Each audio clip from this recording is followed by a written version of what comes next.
Australia, America, Britain ने AUKUS पनडुब्बियों के लिए परमाणु हस्तांतरण समझौते पर हस्ताक्षर किए। यह चर्चा में क्यों है?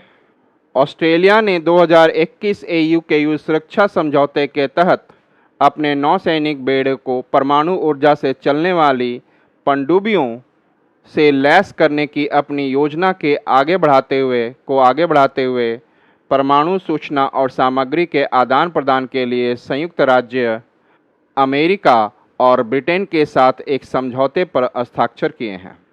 यह सौदा संवेदनशील परमाणु संसाधनों और विशेषज्ञता के हस्तांतरण के लिए तीनों देशों के बीच व्यवस्था को मजबूत करता है। इसके बारे में सितंबर 2021 में हस्ताक्षरित हुआ। ऑस्ट्रेलिया, यूनाइटेड किंगडम और संयुक्त राज्य अमेरिका को शामिल करते हुए इंडो पैसिफिक क्षेत्र के लिए नई उन्नत त्रिपक्षीय सुरक्षा साझेदारी को AUKUS के रूप में जाना जाता है। AUKUS का प्राथमिक लक्ष्य ऑस्ट्रेलिया के लिए परमाणु ऊर्जा से चलने वाली पनडुब्बियों का बेड़ा उपलब्ध कराना होगा। इसमें शामिल देशों में यह स्पष्ट कर दिया गया है कि इसका उद्देश्य नई पनडुब्बियों को परमाणु हथियारों से लैस करना नहीं है, क्योंकि ऑस्ट्रेलिया परमाणु अप्रसार संधि NPT के प्रति वचनबद्ध है।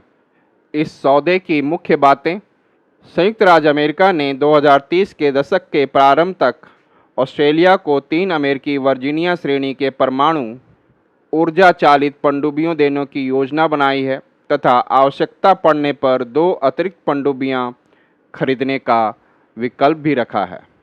यह परियोजना SSN AUKUS नामक एक नई पनडुब्बी श्रेणी के उत्पादन और संचालन के साथ समाप्त होगी, जिसे ब्रिटेन और ऑस्ट्रेलिया द्वारा संयुक्त रूप से विकसित किया जाएगा, जो ब्रिटेन की अगली पीढ़ी के डिज़ाइन पर आधारित होगी और इसमें उन्नत अमेरिकी प्रौद्योगिकी शामिल होंगी।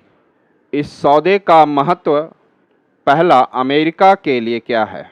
संयुक्त राज्य अमेरिका ने इससे पहले केवल 1958 में ग्रेट ब्रिटेन के साथ परमाणु पनडुब्बी प्रौद्योगिकी साझा की थी। हिंद प्रशांत क्षेत्र के लिए इस साझेदारी के तहत इन तीनों देशों की प्रौद्योगिकी, वैज्ञानिक विशेषज्ञता, औद्योगिक क्षमताएं और रक्षा बल एक अधिक सुरक्षित और स्थिर क्षेत्र स्थापित करने के लिए सहयोग करेंगे।